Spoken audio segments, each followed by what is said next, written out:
airplanes did you fly? Starting with the very first airplane I flew was a Piper Cub. Got 10 hours in the Cub while I was in CTD, which is college. We went to college, which is a staging area for being into the training program. But when I started flying in training, I flew the PT-17, which was a primary trainer, it was a biplane. I flew the, yeah, there they are. Put them where you can see. They're dusty. Yeah. I haven't dusted them off. Okay. Yeah, they're dusty. Okay, if you can get those. Back again now, the PT-17, which is the yellow and blue one right here, that's the biplane. That was the first military plane I flew in primary. After that I flew the BT-13 in basic. I flew the AT-6, North American AT-6 in advance. Then I went, after I graduated, I went into combat training, I flew the P-40. For the P-40 I went to the P-47, and then, which is the Republic Thunderbolt. And then from the P-47 I flew the B-25, which is a bomber, twin-engine bomber. And then I flew in civilian life, I flew the P-51, which is the granddaddy of all fighters. I did air shows with the P-51 in civilian life. And since that time, of course, I've flown more airplanes than you've got time to listen to, because I went into the flying business and I flew everything. So I would say 25 or 30 airplanes that I've flown in my life. Did you feel like you were fighting a war inside a war? Yes.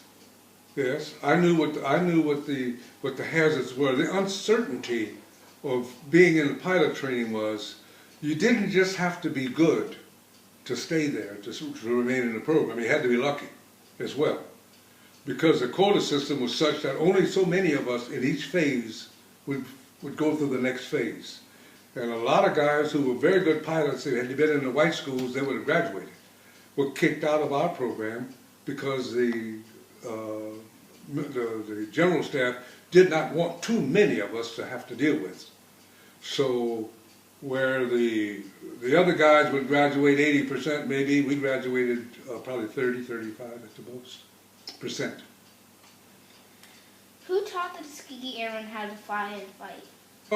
Basically, the majority did, because when going through flight training, 2/3 of our training was white officers.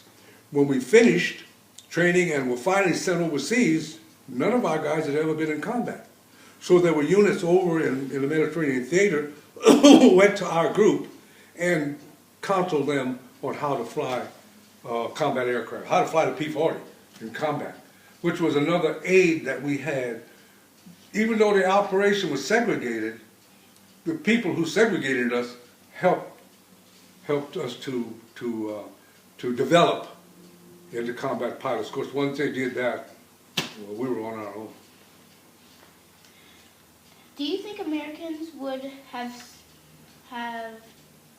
lost the war if not for the Tuskegee Airmen? No, I don't think so. I think we were such a powerful alliance with the Allies. It wasn't just the Americans fighting. You know, it was a whole lot of other people. The Russians, eventually the French, the English, even the Italians later in the war. So there weren't enough of us to decide the outcome of the war. But there were enough of us to make an impression on the enemy as to our potency. This is how good we really were. How do you feel with blacks able to do everything whites can now? How do I feel about blacks being able to do what, Nancy? Without discrimination. Without discrimination? Well, we still have discrimination, mind you. We have not gotten away from it totally. All you got to do is look at the political situation in Washington, D.C. You're looking at discrimination. The President of the United States is a very bright, very capable person whose hands are tied because he's black. And there's no question about that. We know that to be truth. So we are much better off than we were 50 or 100 years ago. And I don't think that outside of isolated instances that it is something that that I would fight for today. I don't think it's necessary.